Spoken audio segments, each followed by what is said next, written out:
এই শোন কাঁচামেটে, তুমি আমার পাশে থাকার মতো আম নও। আমি রাজকীয় আম, মিষ্টি রসালো, সুগন্ধি। মানুষ আমার জন্য সারা বছর অপেক্ষা করে থাকে। তুমি তো মিষ্টি, আমি কিন্তু টক ঝাল মিষ্টি, সব স্বাদেই দারুণ। আমাকে দিয়ে আচার, চাটনি, এমনকি সরাসরি লবণ লঙ্কা দিয়ে খাওয়া যায়। তাতে কি, মানুষ আমার জন্য পাগল।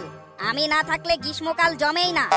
আরে মশাই, তোমার মৌসুম শেষ হয়ে গেলে মানুষ কিন্তু আমার দিকে ঝুঁকে পড়ে। আমি সারা বছর বিভিন্ন রূপে মানুষের মনে জায়গা করে থাকি। হিমসাগর ভাই, তুমি সবসময় নিজেকে বড় মনে করো, তাই না? কেন রে, আমি তো সত্যিই সেরা। আমার মিষ্টি রস, নরম তুলতুলে শরীর খেয়ে সবাই মুগ্ধ হয়ে যায়। বাহ, তাহলে কি আমি অপ্রয়োজনীয়? আমি না থাকলে কিন্তু তুইও জন্মাতে পারতিস না। ঠিক বলেছিস ভাই, তোকে ছাড়া আমি অসম্পূর্ণ। তুই না থাকলে আমের গল্পটাই শুরু হতো না। তুই না থাকলে গল্পটা মিষ্টি হতো না।